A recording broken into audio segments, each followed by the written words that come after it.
Welcome to the future, where the glass is half full and you'll need new glasses, where you'll be jumping from conclusions. The past is annulled, and a new future is born. Never before in history has so much meant so little to so many. AD on the radio.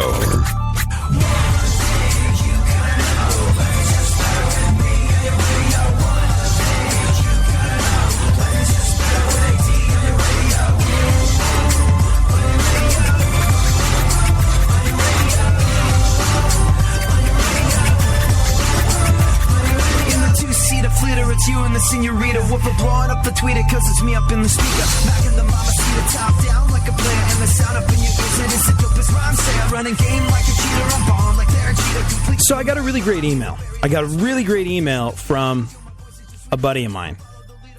I'm going to leave the names out of this particular story only because there's some illegal activity described and I don't want to back the bus over anyone. But we get on the air here every single day, and what we're trying to do is evolve the species, I suppose, is a bit of a grandiose way of describing it. We're trying to evolve the species. We are trying to push humanity into, we're trying to move the ball of humanity down the field, I think is how we describe it. We are trying to get people to come together, to recognize that, hey, we all sort of want a similar thing in the end, but we have different ideas of the best way to get there. If we bear that in mind, that we're working toward the same goal in a different capacity, we might be able to get along. We might even learn something from one another. Shudder to think. And we get on the air and do it every single day. And we talk and we talk and we talk. And I honestly believe that in some small way we make a difference. But there's occasions where what we're trying to do is summed up so simply by some people. And I got this email from a friend of mine, whose name I will leave out because, like I said, there's some illegal activities. There's some illegal activities described. But this guy is this guy's a thinker. This guy is one of the smartest people I know. This guy is a small government guy, probably, if you had to qualify him as anything. If you had to say that he was anything, he would be a libertarian. He said he'd rather cut off his toe than vote Democrat. But he's not really a straight down the line registered Republican type of dude, I don't think. But whatever the case may be, this is the letter I got from him. He said, the guy that I buy weed from is a 64-year-old hippie that lives in Gramercy, Louisiana. You can look it up, but you can almost see the levee holding back the Mississippi from his house. He's got a withered left arm from birth. He can hold things in his armpit, but that's about the extent of its use. A friend of mine has known this guy since the 60s and said that his deformity is due to river pollutants and that a lot of kids from that area from the same time had a similar issue. From his age, I'd guess it was thalidomide, but I haven't asked him yet. I may next time, now that I'm thinking about it. Anyway, he owns a studio in New Orleans that produces a lot of Irish folk music, if you can imagine, and he plays keys in a band. Yep, with one hand. Anyway, he and I have developed an interesting friendship over the past year. I see him once every other month or so. I buy in bulk.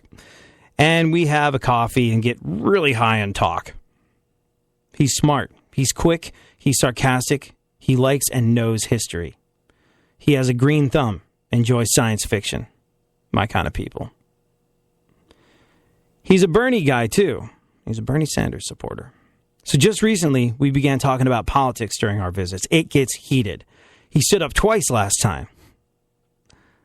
But just from the passion that each of us feels about our opinions, I understand where he comes from, and I plead my case as artfully and as cogently as I can. I just know I'm right because logic, and that he's wrong because feelings. We usually, though, end up agreeing that we want the same thing on many issues, like getting rid of lobbyist influence in D.C., for instance. But we come at it from opposite sides. He said he likes talking to me because I know what I'm talking about and that eventually I'll say something he agrees with. It's a lively, entertaining, healthy discussion that I'm fortunate to have on occasion. I remember my dad and the old guy across the street, who was a grandfather to me, having heated debates when Reagan was running against Carter. They would jaw for hours like fans of opposing football teams during a game. But everyone was friends and stayed that way. That is dying here now. You've seen and heard of the nonsense that's going on at some of the universities lately. You ever check out Ben Shapiro and his campus speeches or attempted campus speeches? Disagree with me and I'll unfriend thee. Truth is the echo chamber and everything outside is lies. No debate, no discourse, no problem can be solved that way. And that way seems to be the future. I love my talks with Ron. I love the fact that we don't agree. And I know if I bring up A or B, he'll pop a gasket and we'll debate for an hour and then shake hands and bid farewell, all smiles and spirits. Sam and Ralph, the coyote and sheepdog. To me, that's America. I just don't see it staying like it used to be.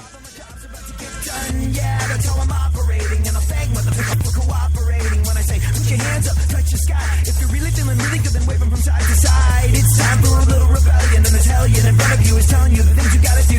Check 1, 2, is this thing live? Cause it's time for the party and the first stage dive. Ho, whoa, ho, whoa. Let's start the show. Let's start the show. Let's start the show. Let's start the show. Say ho, ho, ho, whoa, ho, whoa. Let's start the show. Let's start the show. Come on, let's go. Come on, let's go. Every day we're going and working, running the rat race in that pace, in that place. We'll leave a bad taste for anyone, everyone working day after day. So buddy, I gotta say that there has gotta be a better way. Work every day until the day you're done.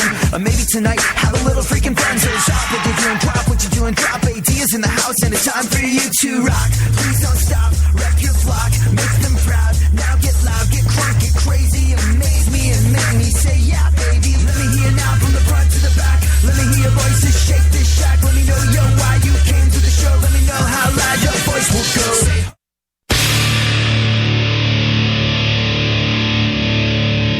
Where the left and right come together for fundamental truths. AD on the radio, on Twitter at ADSXE. I do what I want, when I want, how I want. Every day you're going and working, running that rat race at that pace, in that place. We'll leave a bad taste for anyone, everyone working day after day. So buddy, I gotta say for you, there's gotta be a better way, yeah. And you do what they told ya, company man, feel it, a mindless little soldier. How can you live like that and maintain your composure before it's begun? Your life's already freaking over, yeah. I do what I want. If you missed it, if you missed the email I got from a buddy of mine who shall remain nameless because there's some illegal activity described. There's some illegal activity described in his email, and I don't want to back the bus over him. But if you missed the email from my nameless friend, do yourself a favor. Not because this show is so incredibly great, but do yourself a favor. Go check out the podcast. You can hear it on Spreaker and iTunes and iHeartRadio or wherever you choose to listen to podcasts. Go check out the podcast of today's show and check out this letter he wrote me. It couldn't more perfectly encapsulate the spirit of what we're trying to do around here, the way we're trying to move the ball of humanity and equality and unity forward by coming together and having conversations with people that we don't necessarily agree with. It's a great outline of how he's able to be a friend, a really good friend, and get something valuable out of that friendship with a man who he completely disagrees with politically on all fronts. Things get heated, they talk, eventually they say something that the other person agrees with, and they often feel as though they learn from one another. Buddy of mine, who we're going to try and have on the show maybe as our political correspondent, he's on KPRC in Houston where this show airs right before us. Our buddy, producer Kenny, spent some time, and this is a hardcore right-wing sort of, well, yeah, right-wing, I don't know. I don't know if you call him that. He's a hardcore libertarian is what he is. And he spent some time at the presidential GOP debate in Houston this past Friday, just gone by. I was like, what was the best part of it? He's like, Bun B. Bun B, the rapper from UGK, who has sort of like reimagined himself as a political correspondent, and he was there, and he was just like Bun B. He was part of the most valuable addition to the conversation about politics, especially in this town. He's a Houstonian icon, and he has some really strong thoughts about any number of things. And I was like, really? You thought he was valuable? He's like, oh, man, he's so good at what he does. I was like, do you agree with him? He's like, not even a little bit. He's a hardcore lefty. He's a Bernie Sanders guy or a Hillary guy. Not sure which, but he could not disagree with who I want to vote for more. And I was like, but you managed to remain friends with him. He's like, oh, my God. It'd be stupid not to be friends with that guy. He's the coolest guy in the world, and there's so much to learn from him. I guess that's really what we're all bent out of shape about around these parts. Is about engaging people that disagree with you. Because you can learn some stuff and you can make some really good friends. If you sit there alone in a bubble, preaching to the choir, hanging out with folks that 100% agree with everything you think all the time, oh, no one's going to get any smarter. No one's going to learn anything. You're effectively dumbing yourself and the other people down. It's great to be with people that understand you. It's great to be with people that agree with you. It's great to feel like you're not completely on your own at all times because of what you believe. But too much agreement kills a conversation. Eldridge Cleaver. Alrighty then, Funkhauser, let's take a look at the events of today in our segment, My Witness News. In no way, shape, or form fair, certainly not balanced. What is going on in the world, and how are you? Wait, did you... This is My Witness News. In no way, shape, or form fair, and certainly not balanced. And now, super producer to the stars, Barry Funkhauser. Oh, yeah. That's why I get up on Monday mornings, right there. I'm watching this video you sent me that happened in your hood. The KKK gets beat up in Anaheim. I promise you I was at an animation convention. I was not at the KKK rally, but I was in Anaheim at the same time. I didn't see this going on until I got to work this morning. But yeah, man.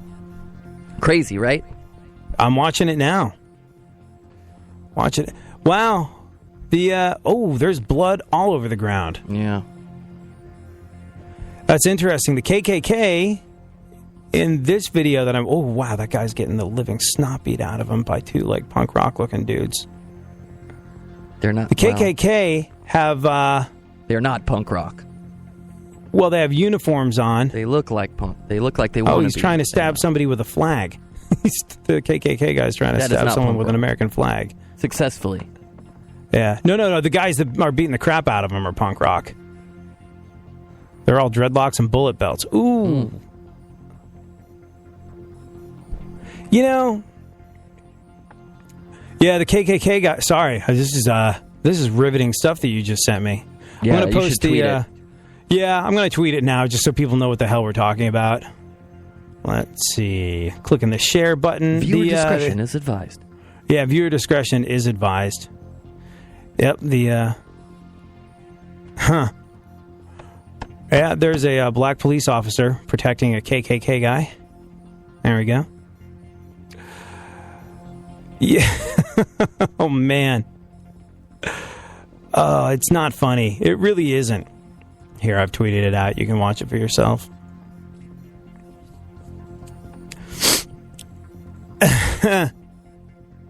I never ever want to side with the KKK. I really don't. And I'm not ever going to side with the KKK in terms of their ideology. Although, what's interesting is it's a kinder, more gentle version of the Klan. If you go to their website now, Funkhauser, on your work computer, not mine. If you go to the KKK if you go to the KKK website now, they purport to be an organization of love. And as much as... Look, I'm just going to say it. As much as the Klan is a horrible, awful group of people that I wish didn't exist, they have the right to walk down the street with signs without getting the living crap kicked out of them. But I also understand people wanting to take to the streets and keep an influence out of the community that they don't want there. 6 of one, half a dozen of the other. And it's a half a dozen Klan members getting pulled away in an ambulance. Yikes.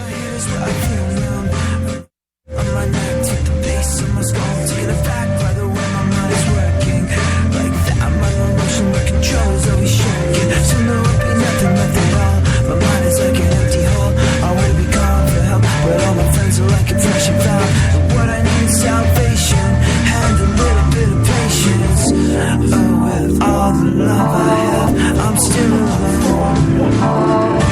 There's feelings inside.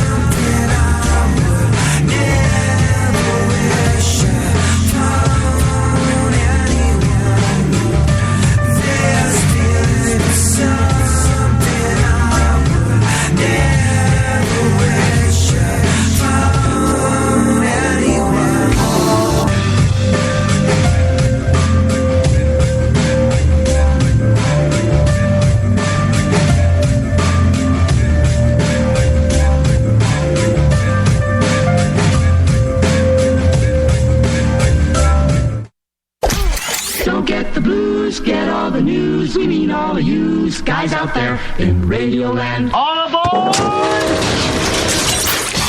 He's back.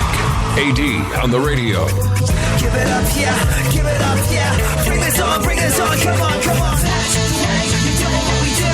That's the way you do what we do. That's the way you do what we do. You do what we do. You do what we do. That's the way you do what we do. That's the way you do what we do. That's the way you do what we do. You do what we do. You do what we do. Well, it's a new one. Here I come again, coming again, taking it back to the place where I'm picking up the pen and before I start. So I don't think there's ever been a more misunderstood statement than whatever the statement was they were trying to make by bringing Stacey Dash out at the Oscars. You know, the chick who was, she's an actress. She was in Clueless. Smoking hot Fox News personality, Stacey Dash. She was the one who went on the record a little while ago saying there shouldn't be a Black History Month, there shouldn't be an NAACP Image Awards, there should not be a BET Award. She said that if black people really want equality, then they shouldn't have separate events that are just for them. And people were like, hey, you're really selling out your people, and she went, bite me, and then she appeared in what could only be described as, like I said, the most misunderstood appearance that anyone can remember in Oscar history. What was she doing there? Nobody gets it. She explained what her presence meant, and we'll get into that after we finish up the news. Funkhauser, what is going on in the world, besides you running into KKK members in Anaheim? Lots and lots of things here. I feel like I have one arm today. Leonardo DiCaprio's new girlfriend is reportedly a 24-year-old British supermodel. Yeah, yep. Leonardo DiCaprio's new girlfriend, supermodel from England that's 20 years younger than him. And in other equally shocking news, Donald Trump said something that upset people. Folks argued in the Middle East, the sun is hot and water is wet. Surprise, surprise. Go on. Well, the Oscars were yesterday, this past Sunday. Yeah. Oscars were yesterday, or as any actor of color called it, Sunday. A lot of people thought it would be Leo's year. It was, but let's be honest here. If we're basing it on sex life alone, every year is Leo's year. What else? Yeah. Northwestern University is offering a program called Deconstructing Whiteness. Yeah, it's interesting. Deconstructing whiteness is something that I think is meant to help the progress of humanity and equality. It's supposed to help people understand what it is to be white, specifically the idea of white guilt. And it sounds like it might be a white supremacy thing, deconstructing whiteness. No, it's sort of, I guess, an in-depth examination of shame or guilt that one may or may not feel for being white. If you're not a student there but still want to feel the shame of being white, you can rewatch Coldplay's halftime show. That's whiteness at its worst on display. Go on. A teen was charged with assaulting another man at his table with his bacon and eggs at a restaurant in Canada. Yeah, what would you say is your favorite breakfast, Funkhauser? If you could eat anything for breakfast, what would it be? Oh, man, probably that. Grand Slam. Boom, bang. Yeah, bacon and eggs. Yeah, bacon and eggs. It's I love bacon and eggs so much that one of my favorite meals is breakfast for dinner. When you go, you have the omelet, you have the bacon and eggs at about 7, 8 o'clock at night, side of rye toast, and it's the best. Love bacon and eggs. And it's hard for me to imagine that anything wrong can be done with bacon and eggs, but it happened. Teenager charged with assaulting another man at his table with his bacon and eggs at a restaurant in Canada. No word on what the man did to egg the teen on. As far as anyone could tell, it was a hambush. You think I'm dumb, but I'm not. After the man was hit, he yelled, "What is this, some kind of yolk?" To which the other guy replied, "Exactly." And then he was like, "Come on, I can take you. Give it your best shot. Take a crack at it. I could use the exercise. This is going to be over easy. I'm not exaggerating. Have you seen how buff I am? I'm yoked." If you're wondering how I got so many awesome egg puns, you know where I get all my awesome egg puns, Funkhauser? I look them up in a hencyclopedia. Whoa, man. Whoa. Real classy. Why don't we just go to the story? Well, what's next? The president of Egypt says he would sell himself if it would fix his country's financial problems. You know, I saw this and I thought, think what you may about Egypt and what's going on over there now and how the country is being run. I think as we move closer to pulling that lever for democracy this year and electing a new president of these United States of America and indeed a new leader of the free world, what are we really looking for? I mean, move party politics out of the equation. Left, right, up, down, black, white. What do we really want? And I think we want someone that's willing to put themselves on the line. Look, our military does. Our military risks their lives happily so they can protect ours and our right to live them the way that we want to. Would a president do that? We want someone willing to put themselves on the line the way the president of Egypt had. So, I mean, look, I think it's a meaningless gesture. You cannot sell yourself. And even if you could, probably wouldn't fix that country's financial problems. But still, I admire the sentiment. The president of Egypt said he would sell himself if it would fix his country's financial problems. By the way, Funkhauser, you know why the Egyptian economy is so bad right now? Why is that? It started plummeting when people realized it was all just a pyramid scheme. Oh, that's a good one. I wish I had the Karate Kid. You wish you had the Karate Kid, but you don't because somebody erased all our sound stuff. Yeah, ship coming into the harbor really doesn't do it. Did we ever find out who erased all our stuff? Nope. That person is in hiding. Persona non grata. Ugh. It's a little annoying because, like, if you weren't listening to the show that week, we have Funkhauser has a list of a board full of sound effects that somebody deleted, just came in, deleted, and there went half our show because it's not like we actually do anything around here. It's all just funny sound effects and immature, churlish, juvenile, sophomoric humor. I would play the toilet flush, but I can't because it's exactly. So that being the case, there was a large chunk of our livelihood has been taken away from us. And what happened when Funkhauser sent out the email was the guy that runs the place came in and he was like, someone's getting fired for this. And Funkhauser and I were like, yes, someone needs to be fired for this. And can't figure out who did it. So no one's been fired. So there is no justice whatsoever. We have Hillary Clinton barking like a dog. We still got that, right? That's in case you missed her speech, that's her version of the Democratic watchdog that's going to bark every single time the GOP lies. That's what she said it was.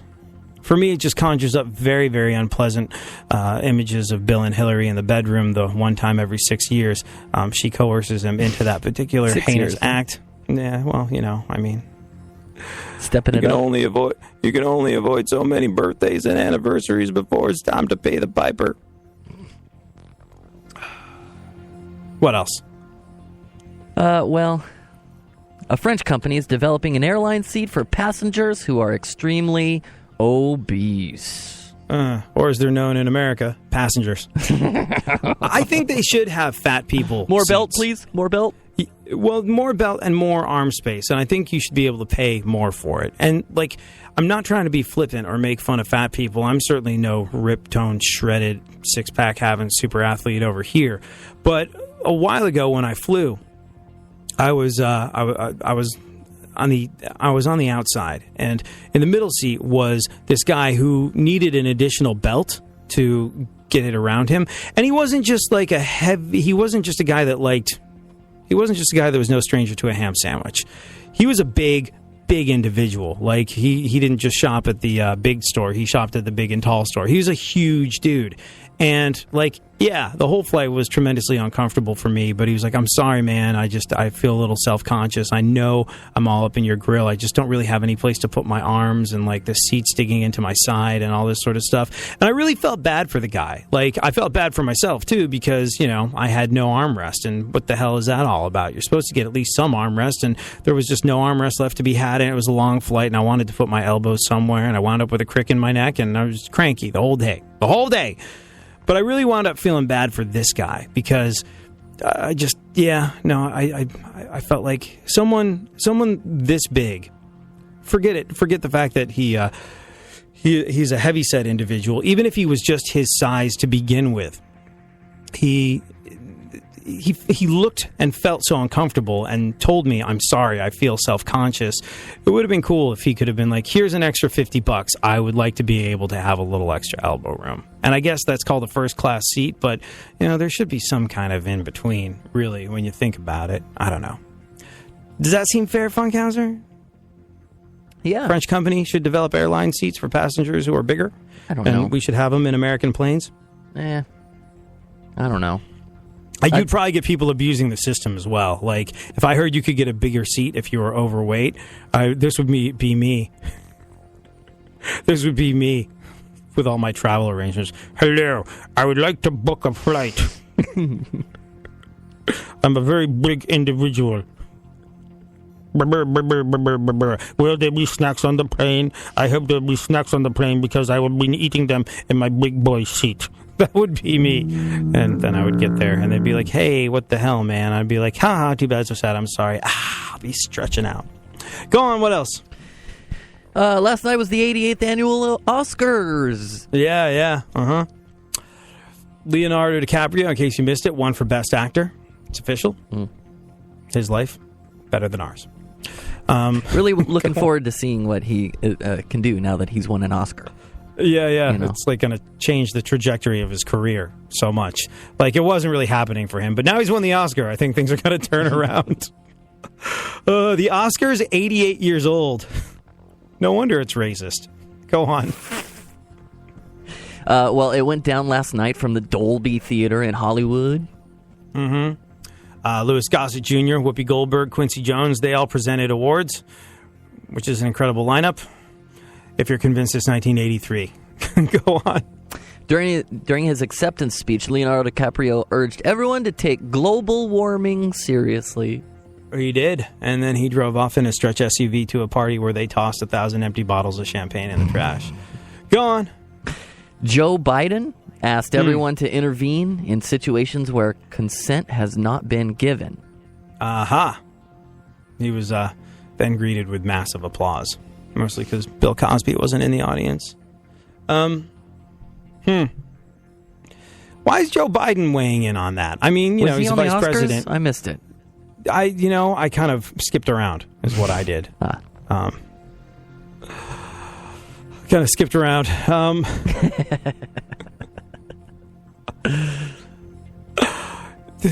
No Stacey Dash equals me, no Watchy. God, she's hot. I don't even, I know what she says, the things that she said, and it's very interesting that she was there at the Oscars. Why do we like Stacey Dash, Funkhauser? I mean, know. besides the obvious, is it because she was in Clueless and we were kids when Clueless came out, and she is, I'm not sure who she is. Let me Google her. Okay. Yeah. I can get behind that. How charitable of you. You're a giver, Funkhauser. You really are. Why is she relevant right now? Well, what was interesting was she was at the Oscars, and the Oscars are, have been noted this year in particular for their stunning lack of diversity. Not a single black actor was nominated for an Oscar. Some people say, well, it's proportionate to the number of black actors that have been in these films, and they say, well, that's indicative of the problem then, isn't it? And when this all happened, Stacey Dash went on the record saying, hey, I'm black, and if you really want equality, then what you want is equality. You want to be treated equally. You shouldn't have the NAACP Image Awards. You shouldn't have the BET Awards. You shouldn't have Black Lives Matter. You should just be a person, regardless of color of skin. Just be a person. Don't have to trumpet on about being black. That separates us from other people, and if we're going for equality, we're never going to get it that way. And, it's a logic that you can sort of understand.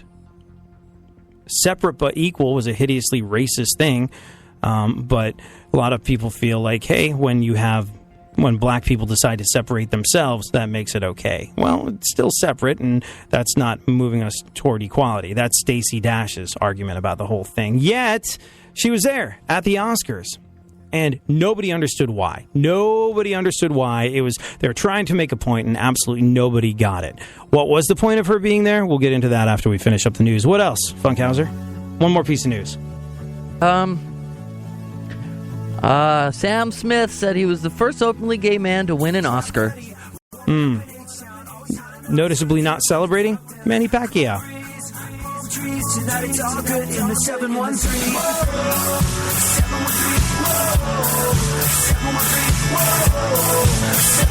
I live in 212, now live in 713. Well, here I am with the H-Town jam. Came to the city with a master plan. And H-Town is my home whenever I'm at home. I'll return to the land of the Astrodome. People who are raised by TV treat you the same if you don't got money. No one hardly ever gonna look at you funny. 8 days out of 10, it is always sunny. 7 to the 1, 1 to the 3.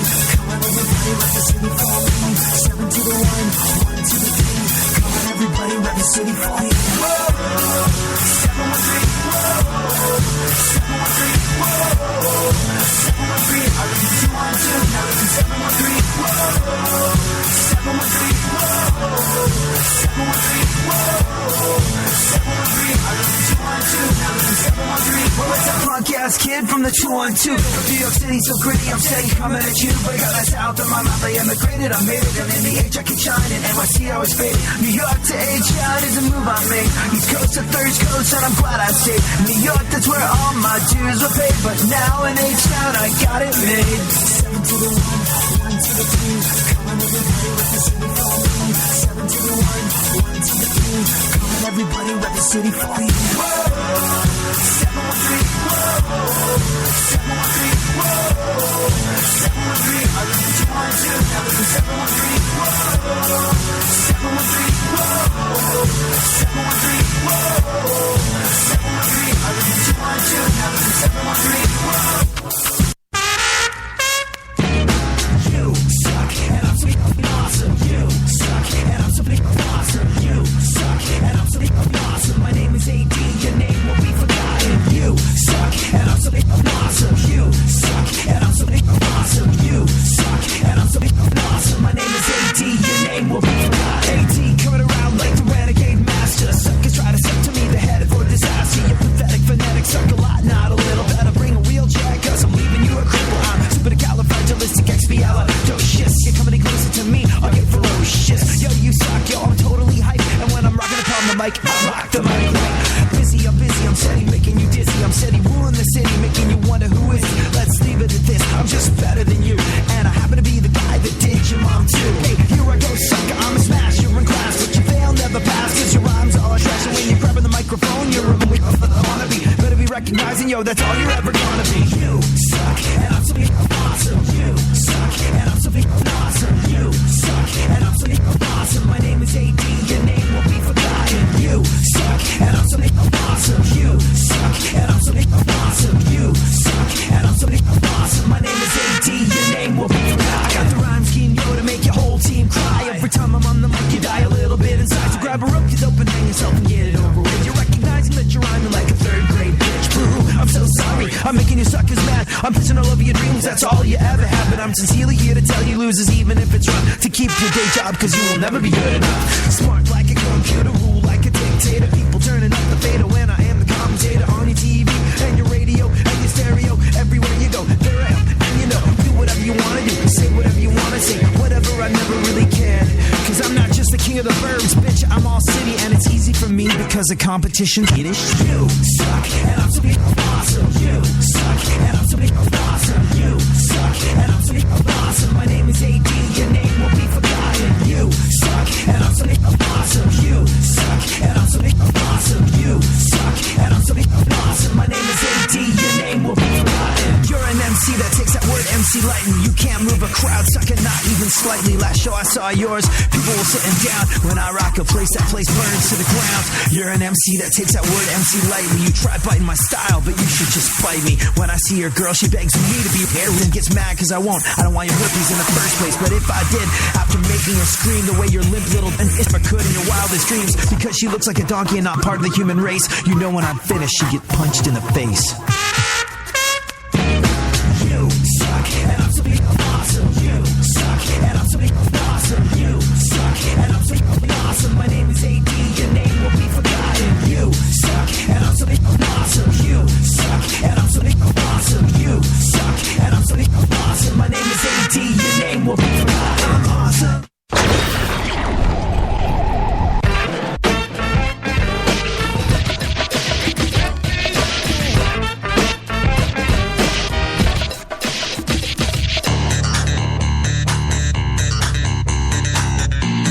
Now, more AD on the radio.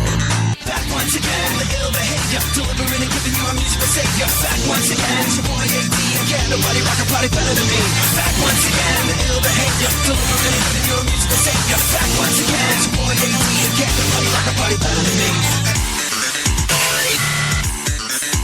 So Stacey Dash was in Clueless back in the day. Now, sort of conservative news chick at Fox. Very, very outspoken. Was the person that said we should do away with the NAACP Image Awards. We should do away with the BET Awards. We should do away with we should do away with anything that is just for black people. No Black History Month.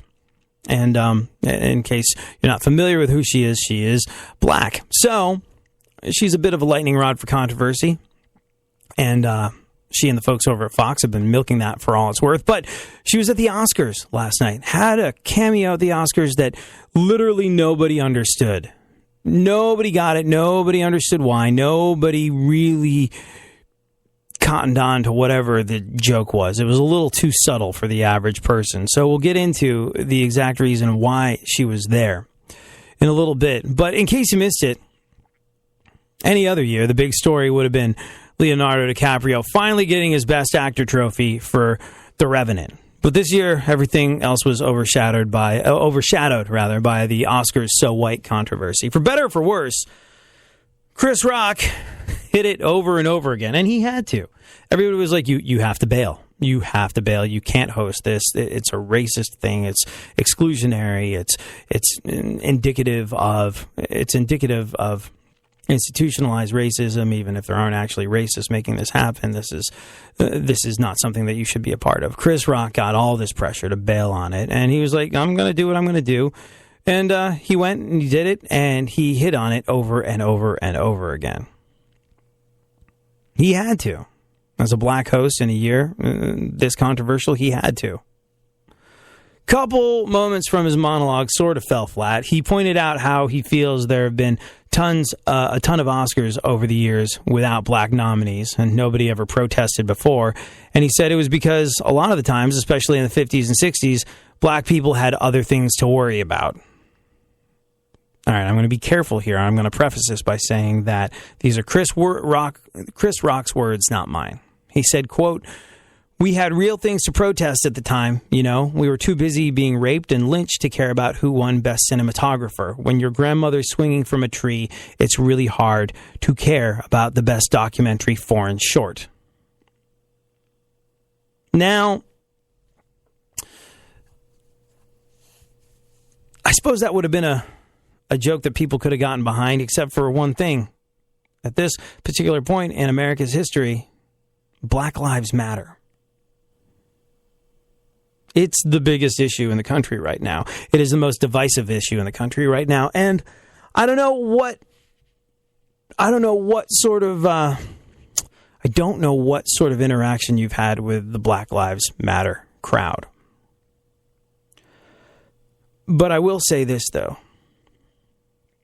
The problem that they're highlighting, Black Lives Matter, is a real one, and it's real to them. And I don't know enough about it. I don't know if it has a governing body. I don't know who the person in charge is. I don't know. I really don't know. But I will say this, though. The problem they are addressing is a very real, very pertinent one. The idea that inequality exists in this country is like, come on! This is supposed to be our great-grandparents' problem. Seriously? This happens. Racism, open, outright racism, institutionalized racism. Shame on all of us that this exists. It's a real problem. It is. It's a real problem that is not being served all that well. Like I said, I don't know what the governing body of Black Lives Matters is. I don't know who the people in charge are. But it's a real and an important issue. And it's a real and important issue that is sadly being overshadowed by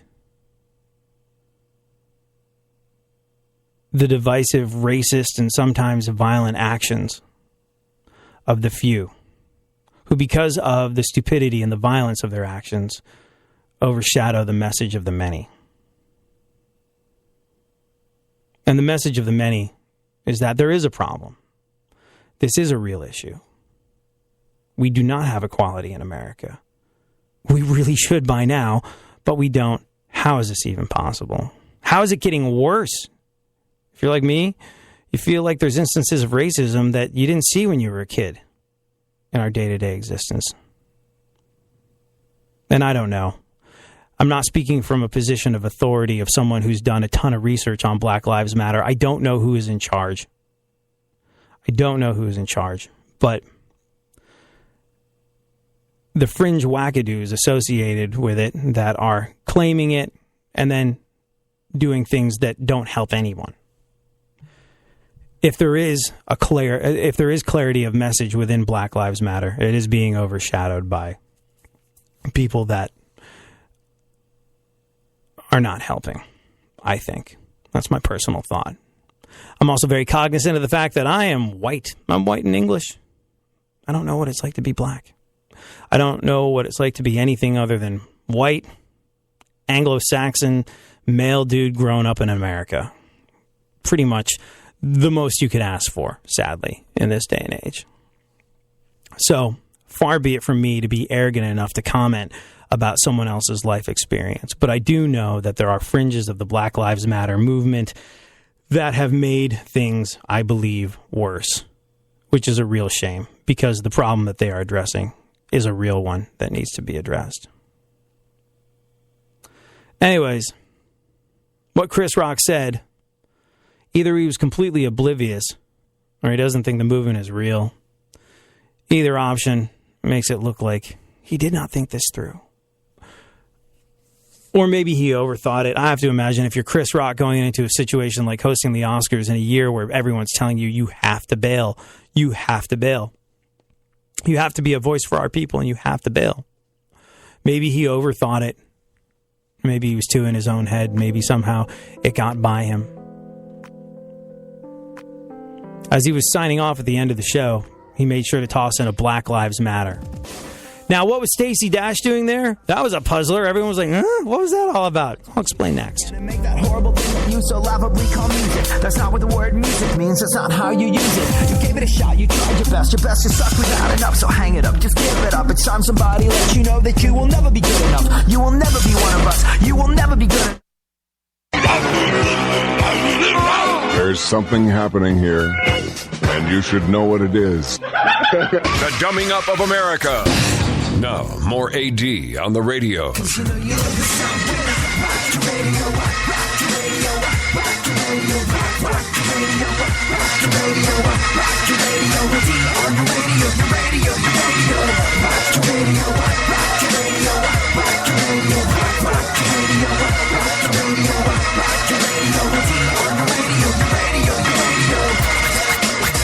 So Leonardo DiCaprio finally got his Oscar. That would have been the big takeaway from last night's Oscars if it hadn't been for the fact that it was all about lack of diversity this year. Now, Chris Rock, well, I don't feel like going into it again, but Chris Rock said a couple of things that seemed a little bit oblivious to what was going on. And you know what? Maybe that was his want. Chris Rock is one of the smartest, funniest people around. He's been around for a long time. He knows exactly what he's doing. So a lot of people are saying, were you oblivious to the whole Black Lives Matter thing? Did you not think that your speech would have perhaps, you make a joke about your grandmother being raped or lynched back in the day?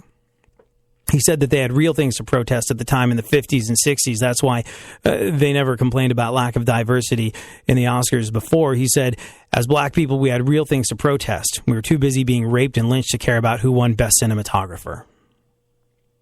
And either he made a conscious decision, I'm just going to say what I'm going to say, or he was oblivious to the fact that the Black Lives Matter folks would jump all over it and have him for breakfast. Not sure.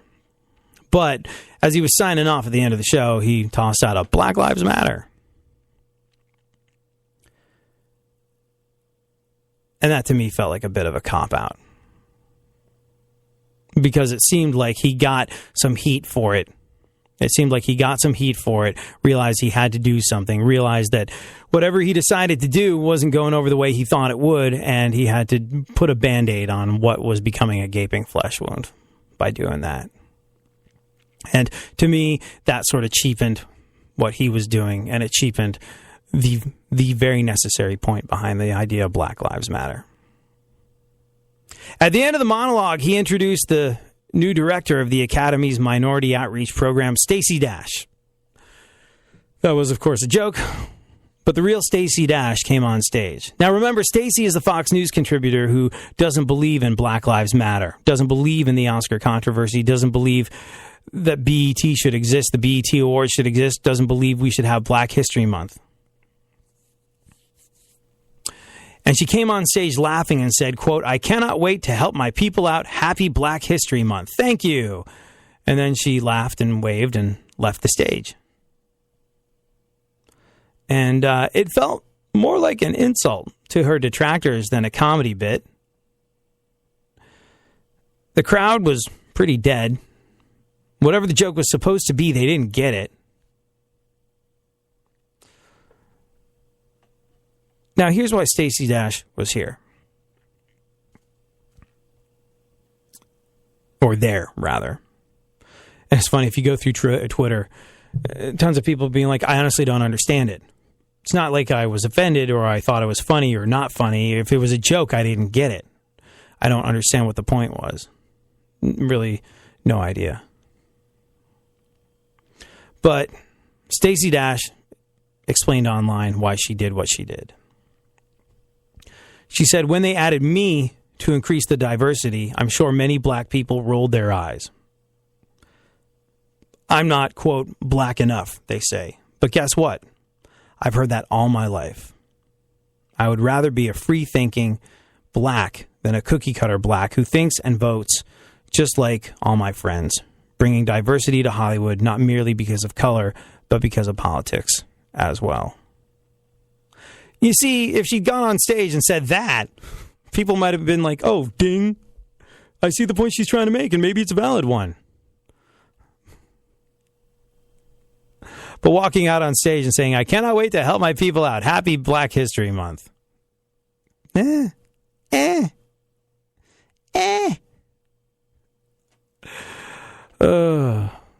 like Chris Rock's. It's like Chris Rock's whole shtick. I understand what you're trying to do there. I'm not sure the right point was made or that it was understood. Anyways, another issue that got some serious attention was campus rape. Lady Gaga performed the song Till It Happens to You, surrounded by sexual assault victims. She lost the Best Original Song Oscar to Sam Smith and his James Bond song, and the internet was not happy. Sam pointed out during his acceptance speech that he might be the first openly gay Oscar winner ever. As it turns out, not so much. Who's the other guy? Let's see. I can't remember who it was that won.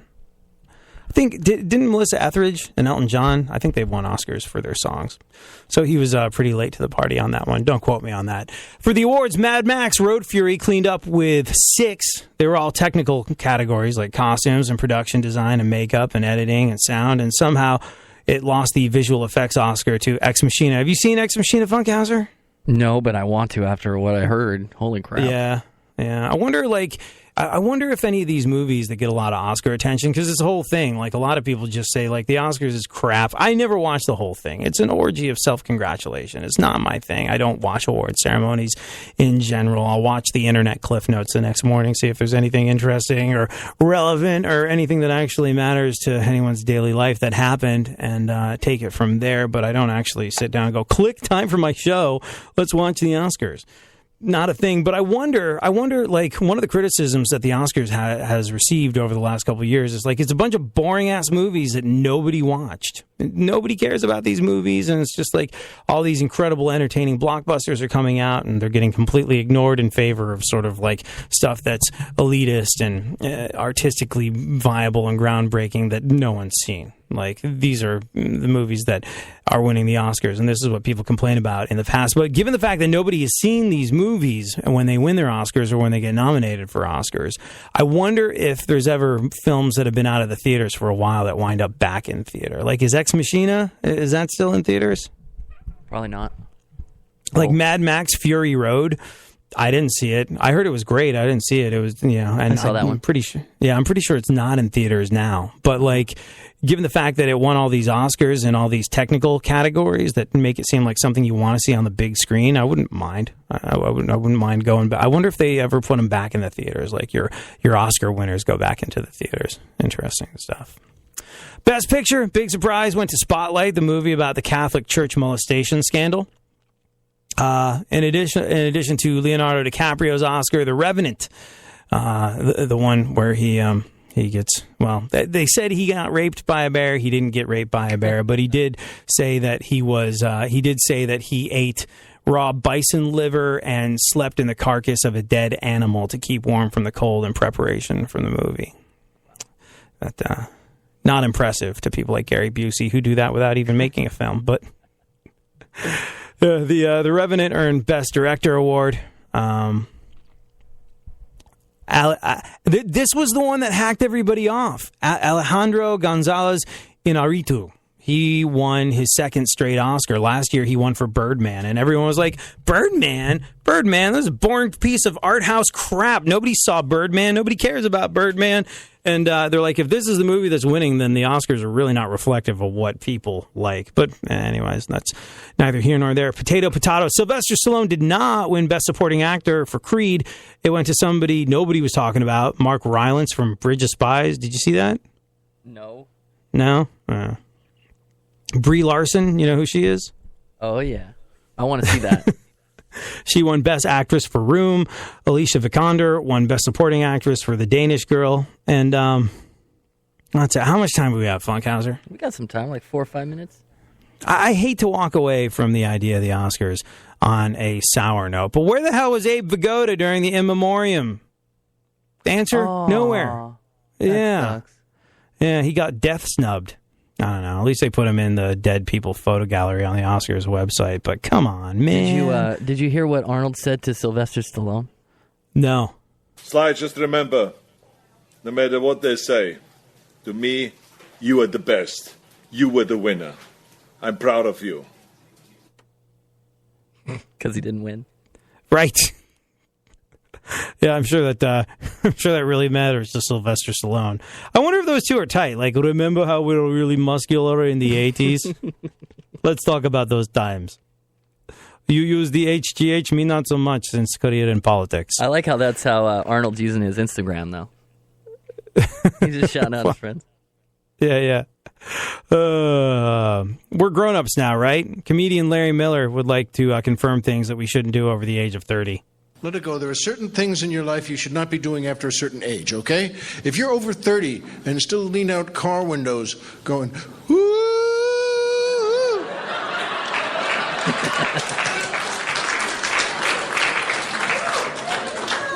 you're an idiot. You should be slapped and sterilized so that this will never occur again. I believe I'm strict but fair. If you're over 30 and still think, yeah, I could turn pro, you're a moron. It's true. You have those like ridiculous visions of turning pro playing sports that you weren't all that great at to begin with. When like the Mets started doing really well, I started paying attention to how fast the fastballs were getting thrown. I was like, I've never, I'm pretty strong. Go to the gym, at least once a week. I used to pitch in junior varsity baseball. I should go to one of those batting cages that have the speedometer in there and see if I can fire one in. I bet I could get it up to triple digits. I can't get it up to triple digits, but I still believe I can. And by Larry Miller's approximation, I should be sterilized and not allowed to reproduce. I no longer lean out car windows going woohoo, but then I never did. Funkhauser, have you ever leaned out a car window and said, yay? Yeah, of course, man. Really? Sure. When I was like a teenager. I don't know. I kind of feel as though it's something you should do if you are if you're under 25 and attending a bachelorette party that is hopefully your own. I'm trying to think of. Is it immature to eat cereal for dinner? No. Fruity Pebbles while watching TV? Fruity Pebbles, Captain maybe. Crunch? I don't know. You know what I really like? I like Trix. Trix are like Tricks are for kids. Tricks are, they actually, I forgot about the clever tagline. They really are for kids. Like my mom, and this is how deeply things get anchored in It's the there. most My metal mom, discussion we've ever had. this is not metal. But my mom, my mom, when I was a kid, no artificial colors, no artificial flavors, 1 hour of television a week, no sugar, no caffeine, no, like really just, what was I supposed to eat? She was like, you can't have chocolate, but here's carob. It's the same. I was like, not the same. Disgusting. But once a year, when the leaves change colors, we were allowed to buy a box of Trix because it was indicative of the fact that nature's fireworks were taking place. And to celebrate that, we got to eat a multicolored bowl of cereal. That was the logic. And to this day, when I think of delicious sugary cereal that I probably shouldn't eat, but I'm gonna anyway, invariably, it'll almost always be Trix or Cinnamon Toast Crunch. But if you don't like Cinnamon Toast Crunch, the hell is wrong with you? Your taste buds are broken, and we'll never be friends. Thank you so much for hanging out. You know how a lot of times you feel like it's cool to turn the other cheek and give people the benefit of the doubt even when they don't deserve it. And sometimes you feel good about yourself for being a better person and doing that.